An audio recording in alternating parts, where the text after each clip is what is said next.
guys, what's going on? The last time we went over how to safely get stickers and their residue off your paint. Well, in this one, we're going to show you what happens if you leave a sticker on your paint for way too long.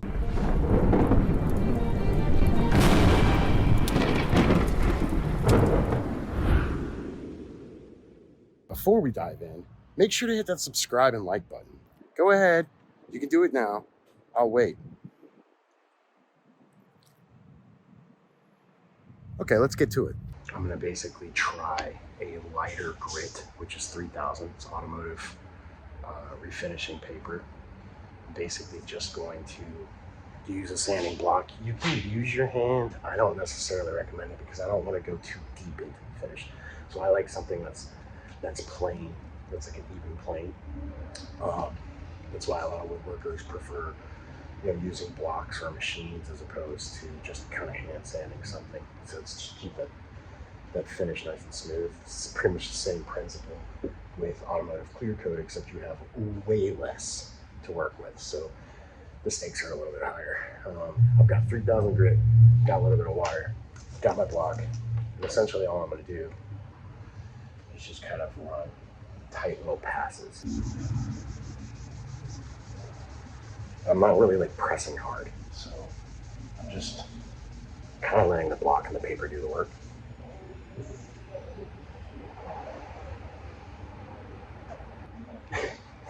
And although that's extremely smooth, that's not going anywhere.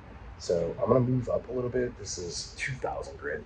I'm gonna see, it's always a good idea to try to go softer first and then kind of go up in the abrasive scale if you can, and that does not limit just sandpaper. That's, if you're compounding a car, if you're polishing a car, if you're just spraying chemicals on a car, I mean, everything. Just always start at the low end first, because if it gets the job done, hooray, you're in and out. If it doesn't, at least that you can move up and you're not just going straight to the most aggressive thing ever and take a huge risk on potentially compromising. So we're going to use a little bit of 2000 grit.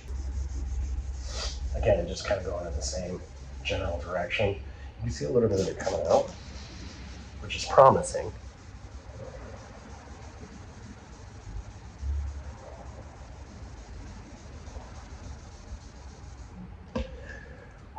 All right.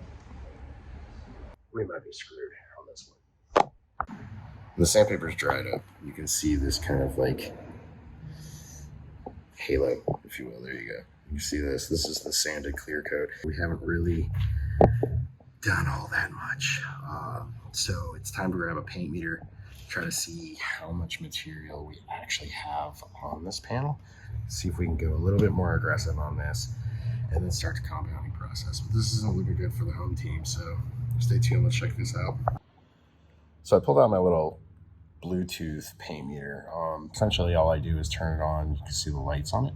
I get a Bluetooth read, and I'm going to take like 3 reads. It's reading 90 to around 100, which is pretty standard.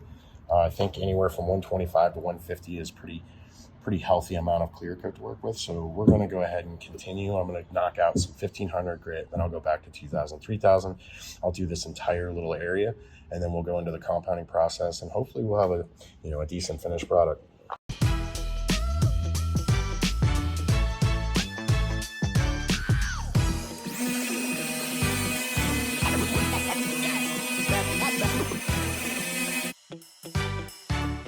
Today was an absolute fail. That's real life. That really just happened. No, I could not safely take that out. I've got over 27 years of experience working with paint and detailing, and I'm not going to go any further. I'm not going to compromise the paint on that truck. I mean, I'm like really kind of upset that we couldn't get that out. And it's good that you get to see like how much damage one tiny little thing can do over an extended period of time. Long story short, in the general synopsis of this is, don't put stickers on your damn car.